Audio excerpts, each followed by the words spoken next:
Bonjour, ici Sophie Chérie de retour.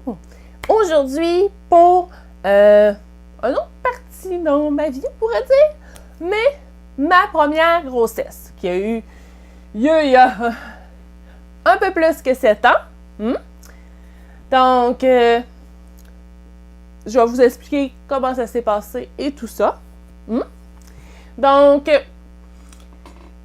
ça faisait plusieurs mois que moi et Simon, on était de retour ensemble et tout ça, ça allait très très bien. On s'entendait à merveille, il n'y avait aucun problème là-dessus.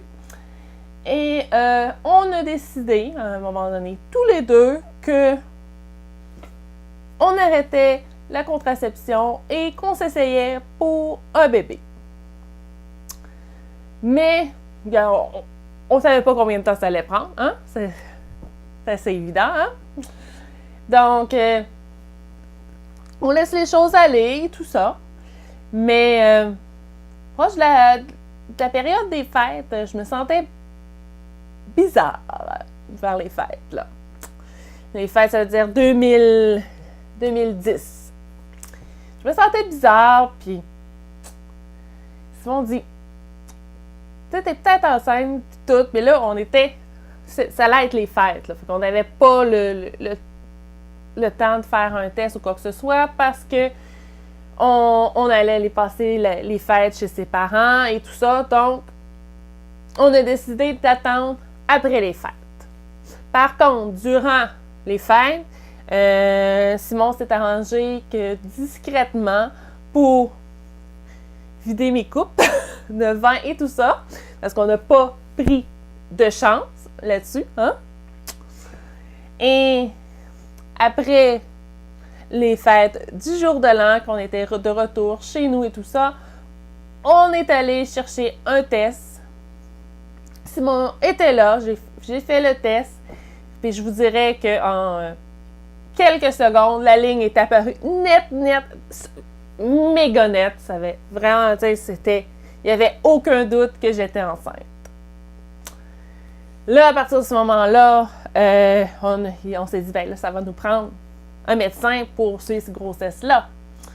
Donc, il y avait une clinique qui était pas loin de chez moi. Donc, on est allé à la clinique, tout ça. Et ça n'a pas été long. Je dirais quelques jours. Et on avait notre premier rendez-vous avec la médecin de famille pour checker ça. Quand la médecin de famille, on a rencontré la médecin de famille, elle a fait, bon, on va essayer d'entendre le cœur. Elle dit, ça m'étonnerait qu'on l'entende, surtout que vous venez juste de passer un test, tout ça. Le bébé, il doit même pas avoir 8 semaines. Ça prend au moins 10 semaines, normalement, pour entendre le cœur. Fait que là, elle prend sa petite machine pour entendre le cœur. Elle la place, puis elle entend le cœur immédiatement. Fait que là, elle dit, oh! La grossesse est plus avancée qu'on pensait. Parce que normalement, avant 10 semaines, ils ne sont pas capables d'entendre avec les appareils qu'ils ont, eux, à la clinique. Donc, elle me prescrit tout de suite une échographie pour savoir à quel moment et où j'en suis rendue dans ma grossesse, dans le fond. Donc, puis elle me fait immédiatement aussi des papiers parce que moi, je travaillais à cette époque au magasin La Tulipe comme caissière. Je faisais de la caisse à cette période-là, attendez un petit peu. À cette période-là, j'étais rendue à la caisse avant. J'étais l'assistante de la chef caissière. Donc, ils font des papiers et elle me fait des papiers immédiatement comme quoi qu'il faut que je sois retirée des caisses parce qu'on était en période d'hiver, de gros rhumes et tout ça. Donc, ça me mettait beaucoup à risque avec tout l'argent et les personnes qu'on voit en étant direct avec le client. Première chose qu'elle fait. Ensuite de ça, je vous dirais que pour le côté avec l'employeur de me retirer des caisses, ben là, comme ça, vite comme ça, ils ne pouvaient pas tout de suite cette fin de semaine-là. Donc, ils m'ont dit, ben, regarde, il dit, je te mets un petit banc, tu t'asseoiras sur le petit banc une fois de temps en temps pour pas trop te fatiguer. Puis, tu sais, vas-y quand même mollo, mais tu sais, occupe-toi des caisses parce que, regarde, la chef caissière est pas là, puis on a besoin de toi. Parce qu'elle travaillait pas les fins de semaine, c'est moi qui les travaillais. Donc, c'est ça qui était arrivé, tout simplement.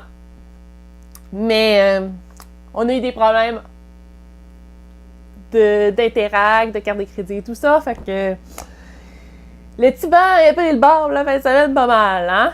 Puis il a fallu que j'y aille, que je travaille très, très fort, je vous dirais. Mais à partir du lundi, on m'a retiré et on m'a mis, dans le fond,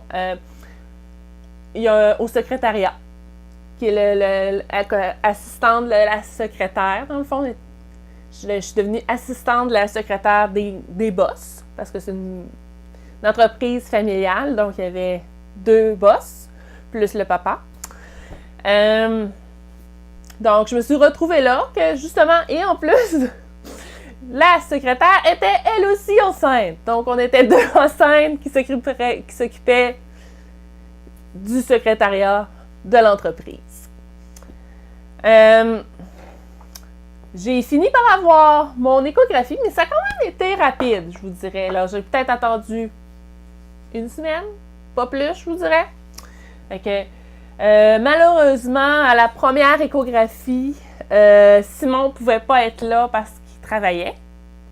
Donc, c'est sa maman qui est venue avec moi à l'échographie.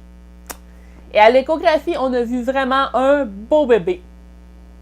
Oui, tu sais, on s'attend à quelque chose de tout petit, qu'on voit pas grand-chose, tout. Non, moi, on voyait que c'était un bébé, on voyait les bras, les jambes, la tête et tout ça. Parce que ce qu'ils ont déterminé, c'est que j'étais déjà à 14 semaines de grossesse. Donc, mes dernières menstruations que je pensais étaient mes dernières menstruations étaient des fausses menstruations. Donc j'avais eu des saignements à cette période-là, puis je savais pas que j'étais enceinte. Donc, 14 semaines de grossesse. Donc, j'étais pas mal plus avancée ce qu'ils pensaient. Donc, après ça, j'ai continué à voir ma médecin pour le suivi de grossesse. À l'emploi, comme je vous dis, j'étais au secrétariat. Jusqu'au moment qu'une journée, je filais vraiment pas bien. Je me suis dit, je vais aller aux toilettes, me mettre de l'eau. J'avais chaud, j'avais mal au cœur. Je filais pas bien. Fait que je me suis levée, puis je me suis en allée. Mais pour aller aux toilettes, il fallait que je passe une section de bureau. Et après, c'était une section d'entrepôt pour me rendre aux toilettes. Rendu dans la section de bureau, j'ai vu blanc. Totalement blanc. Donc, j'ai eu le réflexe de me descendre tranquillement par moi-même. Une chance, je l'aurais fait. Je l'ai fait parce que je voyais absolument plus rien. J'ai fait une méga baisse de pression.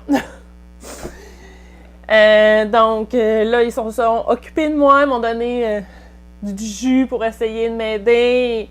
Ils m'ont descendu en bas dans la salle des employés, tout ça. Et au final, ils ont décidé de me renvoyer cette journée-là à la maison pour que je me repose. Et dans la même journée, je me suis fait appeler par lui qui s'occupe des employés pour me dire que « Sophie, fais-toi-en pas. Là, tu rentres plus. On s'est occupé pour la CSST, pour ton retrait préventif.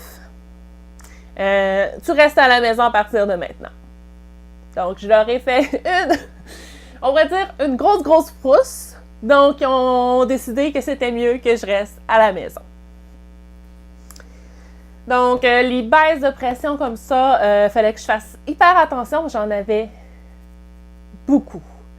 Puis on était en hiver, on s'entend. Donc, on avait les gros manteaux, tout ça. Fait qu'à la minute que j'allais dans un centre d'achat ou que je sortais, quelque chose, je finissais toujours par avoir des grosses bouffées de chaleur qui filaient hyper mal. Donc, c'était pas toujours évident. Donc, c'est ça. Puis là, la grossesse, c'est... Je je voudrais quand même bien passé. Mais là, l'été est arrivé et je me suis retrouvée que je enflais énormément au niveau des pieds, des mains et tout ça. Donc, j'ai été obligée d'aller m'acheter des gougounes, des genres de gougounes, avec un truc qui s'attache comme ça sur le dessus du pied. Parce que sinon, je rentrais dans aucun soulier, tout simplement. Puis là, j'ai commencé à avoir des œdèmes au niveau des chevilles. Puis comme des œdèmes au niveau des chevilles pourraient dire et entraîner une phlébite qui pourrait être très, très dangereuse. Dans le fond, ce serait un caillot qui serait pogné dans les jambes. Donc, j'ai pas eu le choix d'aller à l'hôpital. Hein? Donc, je suis allée à l'hôpital, tout ça. Je vous dirais qu'au niveau de la phlébite, ils ont vérifié, mais ça les inquiétait pas. Ce qui les inquiétait, c'est que je faisais de l'arythmie cardiaque, donc je pouvais battre de façon normale. Mon cœur battait de façon normale. Puis à un moment donné, il battait vite. Puis à un moment donné, il redescendait. C'est ça que ça faisait. Donc, ça les inquiétait beaucoup. Donc, je suis rentrée en avant-midi à l'hôpital.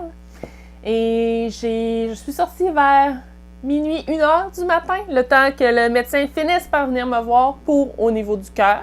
Donc, ils ont fait une échographie cardiaque pour voir s'il y avait quelque chose d'anormal au niveau du cœur. Puis, il n'y avait rien. Ils ont aussi vérifié au niveau du bébé si tout allait bien aussi. Tout était correct. Donc, ils m'ont retourné, dit ça doit être tout simplement un symptôme de ta grossesse, que ça en demande beaucoup à ton corps, fait que ton cœur, par moment, bat plus vite. J'ai fait ça aux 2 grossesses, donc ça doit être ça. Donc, c'est ça. J'ai continué à voir mes médecins pour tout ça. J'ai toujours eu des méga bedaines. Ça veut dire que, mettons, à 24 semaines de grossesse, ben, je devais être à 26-27 d'auteur utérine. Fait que, à la fin, j'étais assez haut, merci. Là, je devais être à 40 d'auteur utérine. Peut-être même plus. Au final, on a su qu'à la 2e échographie, que Simon était là, on a su qu'on attendait une petite fille.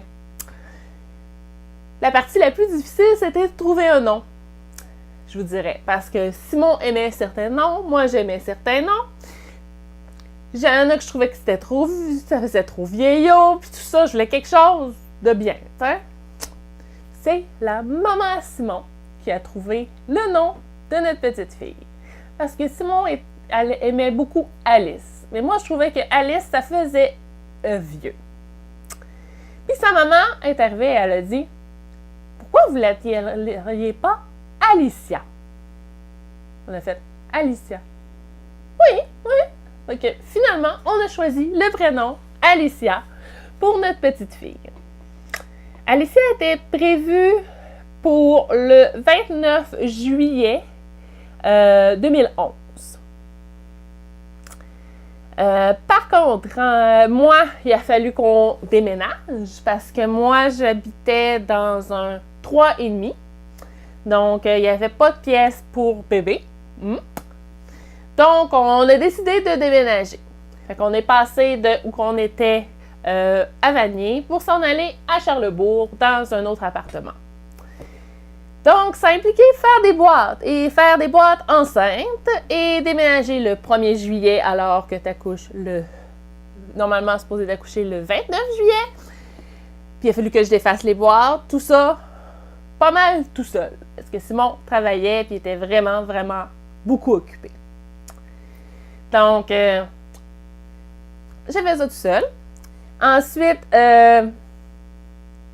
j'ai commencé à avoir des contractions un peu par-ci, par-là. Puis on se demandait, est-ce qu'on va à l'hôpital? Est-ce qu'on va pas à l'hôpital? Mais les contractions ne duraient pas assez longtemps. Fait que, on y allait pas. Mais j'avais un rendez-vous justement le 29 juillet pour un suivi de grossesse.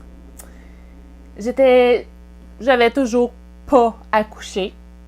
J'étais légèrement ouvert à 1 cm. J'ai fait un peu, quand ils ont pris ma pression était un peu haute.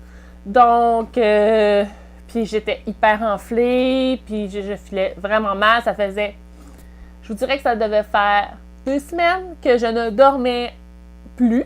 Parce que, à la minute que je m'endormais, je commençais à avoir des contractions. Là, il arrêtait. Là, tu te demandais, ben là, c'est-tu le temps d'y aller? C'est pas le temps d'y aller? Fait que ça faisait 2 semaines que je dormais pas. Fait que j'étais un petit peu fatiguée et à bout, on pourrait dire. Donc, ils m'ont fait un monitoring et tout ça. Puis ils ont dit, ben revenez ce soir. On va vous mettre un bouchon dans la muqueuse dans le bouchon, dans le fond, qu'on a. Ils ont mis un produit là pour le ramollir pour que ça ouvre. Donc, on est retourné le soir, ils ont installé ça. Le lendemain matin, ils regardent, ça avait fait 0 travail. Il n'y avait rien qui avait bougé. Mais ils ont décidé quand même de me mettre sur le liquide de déclenchement. Là, vous m'excuserez, hein, ça fait plus de 7 ans, donc le nom du liquide de déclenchement, je m'en rappelle pas, mais ce qu'il m'avait dit à cette époque-là, qu'il me mettait sur le liquide de déclenchement le plus fort. Donc, ils ont commencé dans la journée, en augmentant les doses. Et là, il était pas mal rendu à la dose maximale, rendu vers 5-6 heures le soir, puis ça marchait pas. Mais j'avais des contractions, j'avais des tonnes de contractions, mais ça ouvrait pas.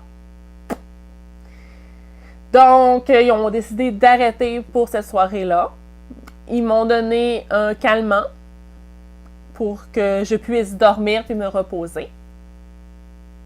Ben, le calmant n'a pas servi à grand-chose parce que les contractions ont décidé de continuer par eux autres mêmes.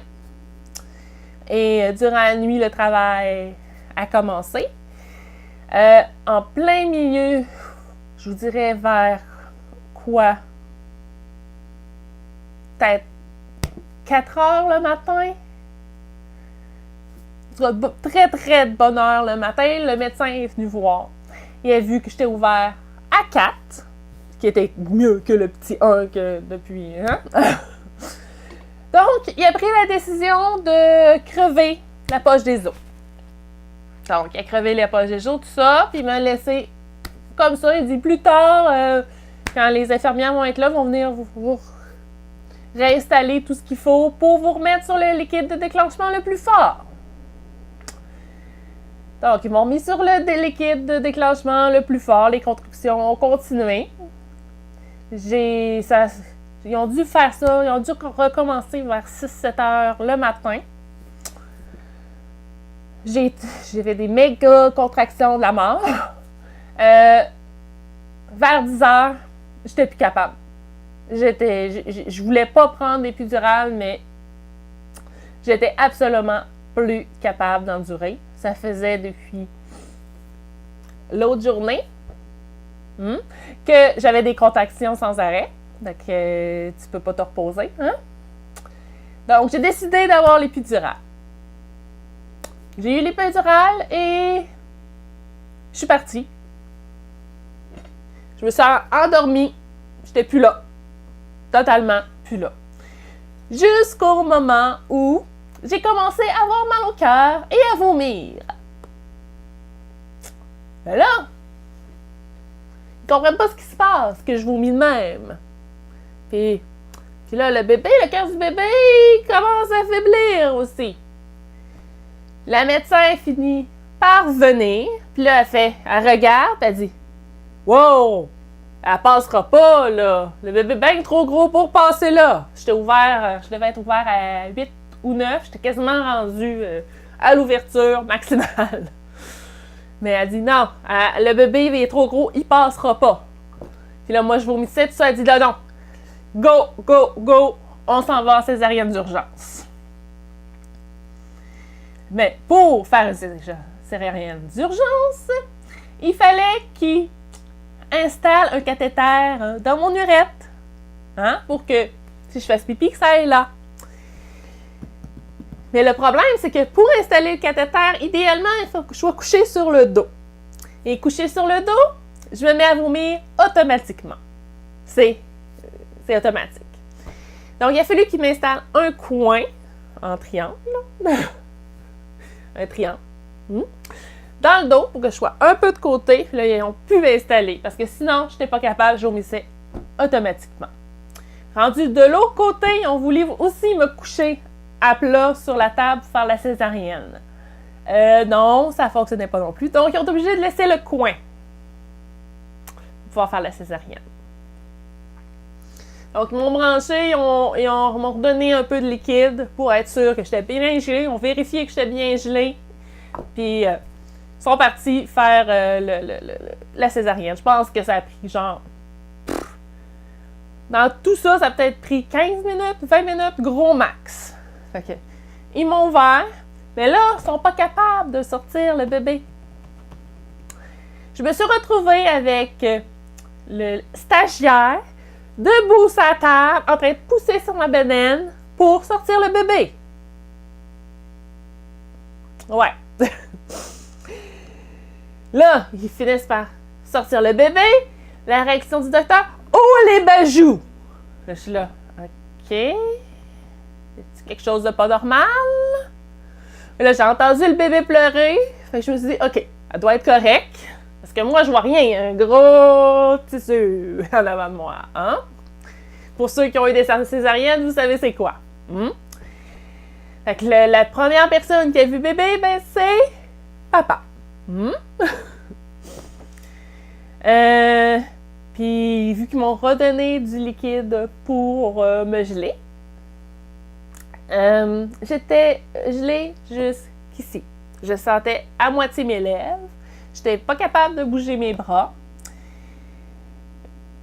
Mais il aurait voulu que j'allaite le bébé. Je vais revenir là-dessus après. Donc, papa m'arrive avec le bébé pour me le montrer, mais moi, je suis attachée de même. Fait que je peux juste le regarder comme ça. Ils m'ont pas détaché encore. Fait que t'es en croix de même attaché, tu peux pas bouger. Fait que je peux juste le voir, puis je peux juste essayer de me frotter la tête contre sa tête, c'est tout. Hein? Là, ils finissent par finir de me recoudre et tout ça, qu'ils m'envoient dans la salle de réveil. Mais là, rendu dans la salle de réveil, comme j'ai dit, ils voulaient que j'allaite le bébé.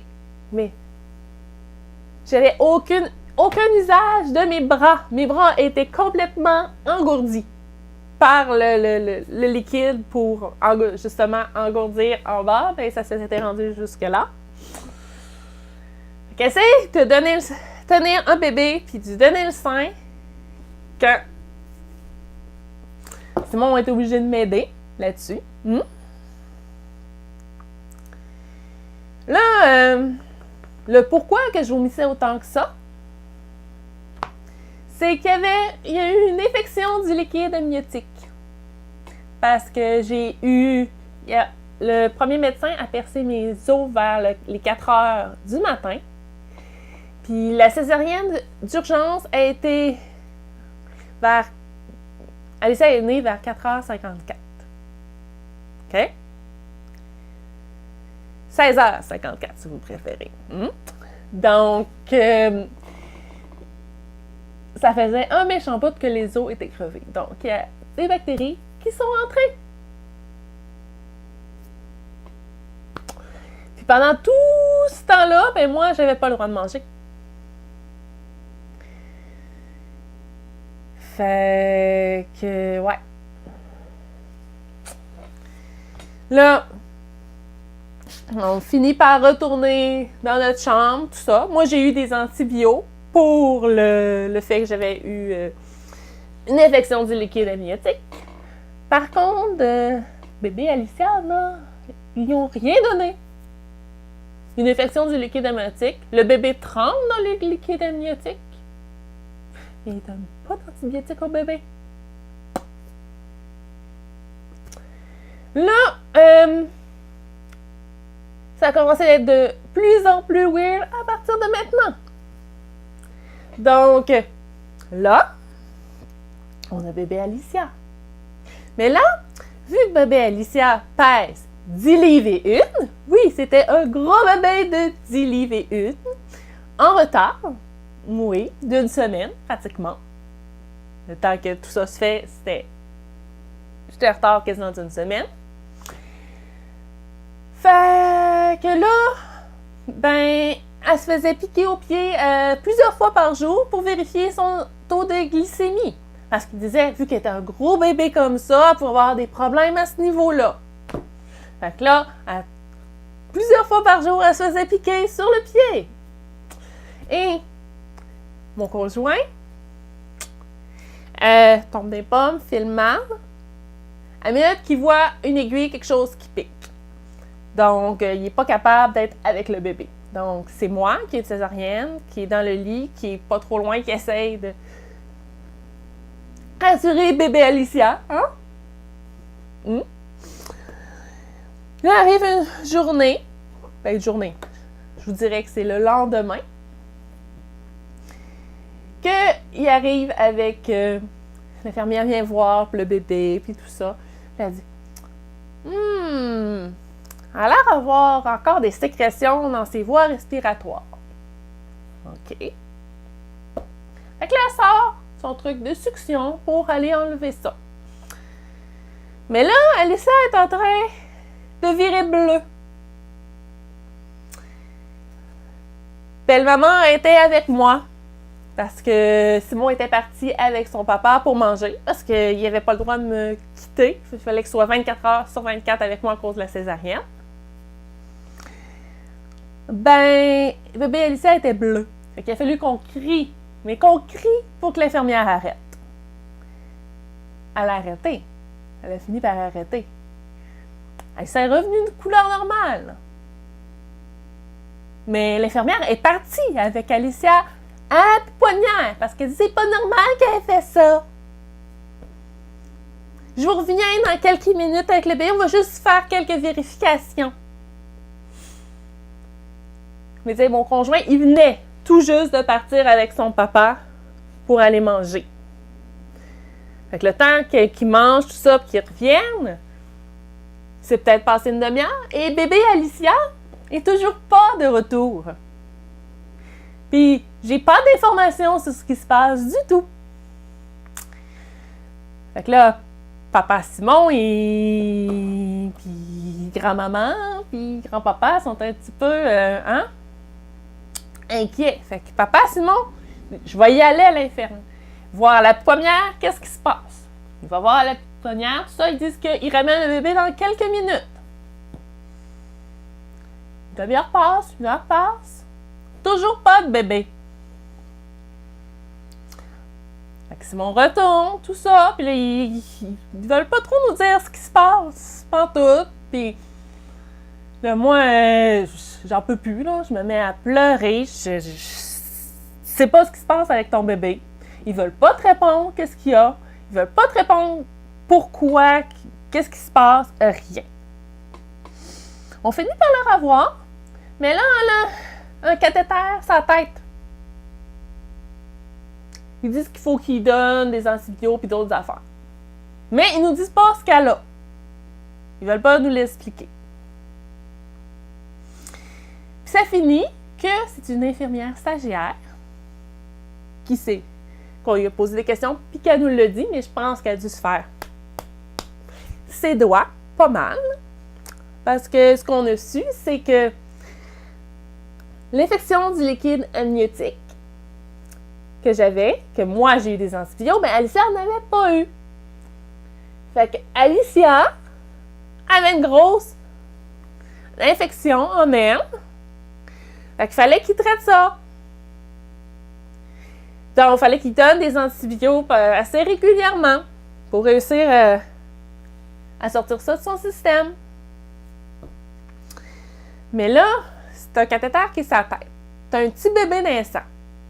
Que les bras vont partout. Fait qu'elle l'a arraché. Ou il l'avait mis sa main. Je me souviens plus. Je pense qu'il était sa main au départ. Fait qu'elle l'a arraché. Fait que là, ils ont dit, mais on va y en installer un sur la tête. C'est plus loin, à moins de chance d'aller l'enlever. À chaque fois qu'il la piquait sur la tête, il pétait une veine. À chaque fois. Moi, je suis pareil. Si on fait pas, je suis sortie de l'hôpital, j'avais des bleus là, partout, ses mains partout. Parce qu'il m'avait piqué, là, il m'avait manqué, piqué, des bleus, c'était l'enfer. Fait que là, je leur dis, ce serait pas... Je pense que l'aiguille est trop grosse pour le cathéter. Avez-vous quelque chose de plus petit? Ils disent oui, c'est juste un petit papillon, mais ça veut dire qu'à chaque fois, il faut la piquer. Je dis, si c'est plus petit, il y a moins de chances que la veine pète. J'ai dit, c'est peut-être mieux. À chaque fois, j'étais là, à chaque fois qu'il la piquait pour ça. Là, c'est fini que, bon, on enlève, pour moi, il enlève le cathéter qu'il avait mis dans l'urètre. Fait que je retourne à la selle, aux toilettes et tout ça. Là, la journée arrive qu'il faut sortir. Donc, ils viennent. Ben, avant ça. La journée d'avant qu'on sorte, le soir.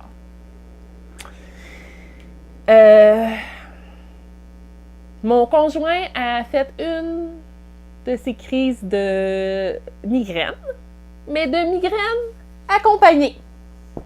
Pour ceux qui ne savent pas c'est quoi une migraine accompagnée, ça peut être accompagné par des effets, tu sais, que tu sens des senteurs qui n'existent pas, que tu te mets à shaker, que tu perds le contrôle, tu vois plus d'un œil, un bras qui ne fonctionne pas. Ça peut être ça. Dans la journée, Simon n'arrêtait pas de dire que ça sentait pas bon, puis tout ça. Puis là, j'étais là. Non, il n'y a pas de senteur, Simon, il ne se sent rien. Je comprenais pas ce qui se passait. Mais pendant la nuit, à un moment donné, il s'est mis à shaker, comme ça. Il n'était pas capable de rester debout, il n'était pas capable de se lever, rien. Moi, j'ai une césarienne, que j'ai toutes les misères du monde à me sortir du lit pour aller chercher le bébé. Fait que là, la seule solution que j'ai, c'est... Je pèse, hein, pour qu'il y ait quelqu'un qui vienne. Fait là, ils viennent, et là, ils disent... Nous autres, on s'occupe de toi, du bébé. Ton mari, il est juste à descendre en bas aux urgences. J'ai dit, il est pas capable. Il est pas capable, là, de bouger, là. Il n'a plus contrôle sur rien. Il était là, du il y a juste à descendre. J'ai dit, c'est quoi, là? J'ai dit, il va falloir que j'y aille. Il va falloir que j'y aille, moi, qui ai une césarienne, qui n'est pas capable de bouger, aller descendre en bas. Disons, j'ai payé pas mal les nerfs. Et ils ont fini par le descendre en bas. En chaise roulante. Fait que, hein? Il était capable de descendre, hein? Ils l'ont descendu en bas, en chaise roulante. Fait que là, moi, j'ai appelé sa maman, parce que là, moi, je peux pas descendre. Non, je ne peux pas. Je peux pas sortir ben loin de la pièce. Fait que j'appelle sa maman, puis tout. Mais moi, là, j'ai eu aucune nouvelle de ce qui se passait. Il n'y a pas une infirmière, quoi que ce soit, qui est venue me faire un compte-rendu, quoi que ce soit sur ça. Moi, j'étais toute seule dans ma chambre avec bébé. C'est tout. Et bébé Alicia a eu, cette journée-là, une envie de boire à n'en plus finir. Et, chose que j'ai oublié de vous dire, il voulait absolument que j'allaite mon bébé. C'est ce que je voulais, moi aussi. Mais bébé ne pouvait pas. J'avais pas assez de lait pour y en donner. 1. 2. Elle a tellement tiré pour avoir du lait que mes mamelons, c'était 2 grosses plaies. Puis je vous fais pas une blague là-dessus, c'était vraiment 2 grosses plaies. Tout ça là-dessus, tout ce qu'elle a obtenir, c'est pas mal du sang. Malheureusement, oui. Mais comme que ils veulent pas te donner plus de lait que la quantité que eux pensent que le bébé a besoin. Mais moi, mon bébé, il pèse 10 livres et 1. C'est un méga gros bébé comparé aux autres bébés. Enfin, de façon normale, si c'est un plus gros bébé, il a un plus gros estomac. Logique. Il voulait donner juste la même quantité qu'il donne aux autres bébés. Fait qu'on ne pouvait pas lui donner du lait comme en avait besoin. Elle le demandait, mais on ne pouvait pas lui donner. Fait que le seul moyen de la calmer dans ce temps-là, c'était de la mettre à mes seins. Mais mes seins, c'est des plaies. Ils ont même essayé de me tirer du lait pour y donner. Avec des plaies au bout des mamelons.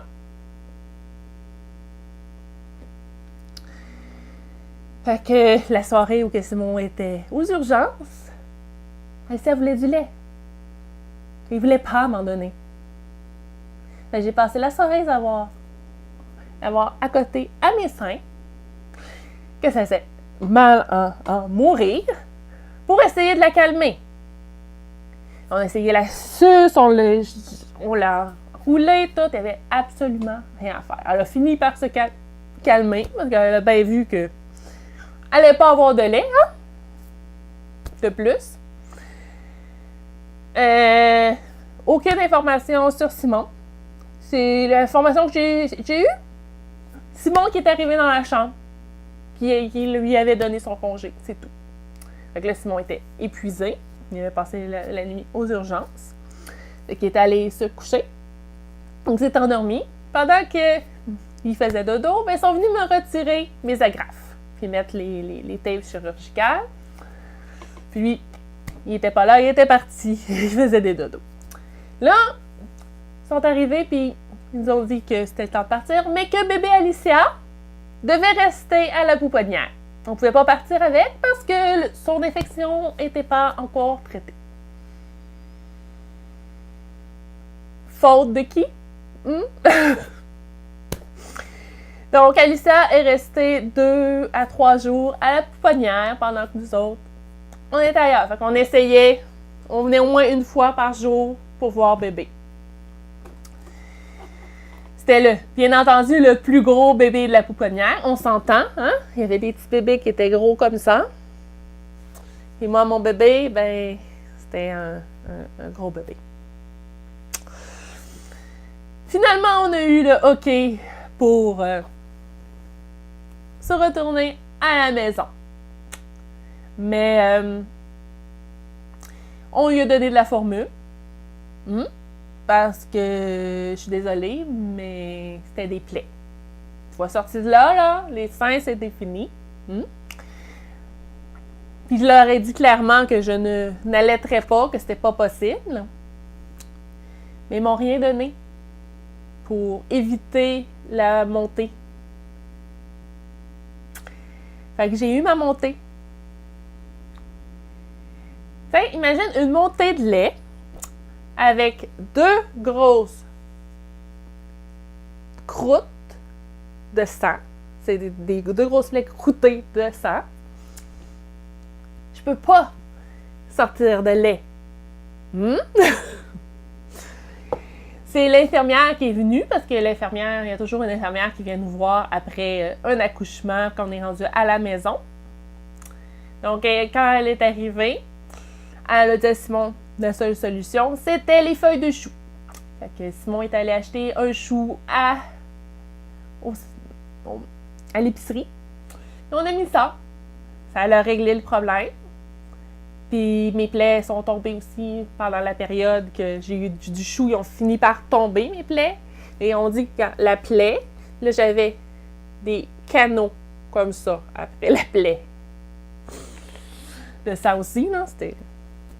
je suis chanceuse que j'ai encore des mamelons puis qui sont corrects. Pour Alicia, après ça, je vous dirais que ça n'a pas si pire été. Sauf qu'on s'est rendu compte, puis on l'avait dit à l'hôpital. Parce que Alicia, à chaque fois qu'elle avait du lait, après ça, elle avait des gros maux de ventre. On voyait qu'elle se tordait, puis tout ça. Puis c'est normal, les coliques, tout ça. Il leur avait dit que mon conjoint était intolérant au lactose. Puis que son frère était tolérant, puis sa sœur était tolérante aussi. Donc, pas mal, toute sa famille était intolérante.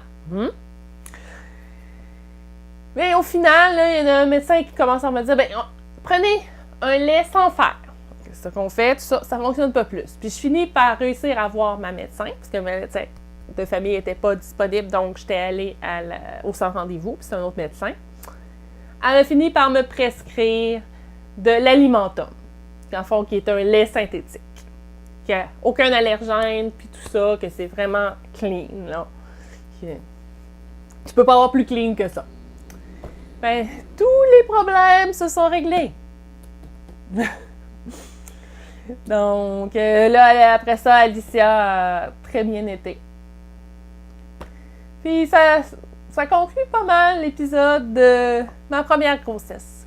Comme vous pouvez voir, l'accouchement ne s'est pas déroulé comme que je voulais. Je voulais un accouchement naturel, par voie naturelle.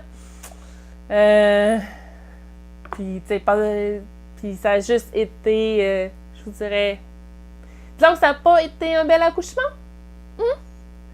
Une chance que l'autre bout, j'avais ma petite fille Alicia, puis que... Elle a été correcte, parce que... On s'entend, son cœur allait pas bien, à cause du nombre d'heures qu'elle a subi les contractions. Après ça, l'infection, à cause de l'infection du liquide amniotique, qu'elle a pogné une infection. Le fait qu'il ne voulait pas lui donner plus de lait, il donnait le même quantité de lait qu'aux autres bébés qui étaient vraiment plus petits. Fait que, ouais. Ah, une autre chose que j'ai oublié. J'ai eu aussi une infection de ma cicatrice. Et j'ai dû attendre 8 heures à l'hôpital avant qu'ils me traitent. Ils ont fini par me traiter par des antibiotiques par voie intraveineuse parce que moi, j'ai une allergie à la pénicilline. Donc, ils ne pouvaient pas me donner n'importe quoi. Ouais, c'est pas mal les péripéties de ma première grossesse. Mais je ne regrette rien avec ma belle petite fille Alicia. Donc, Sophie chérie vous dit à la prochaine!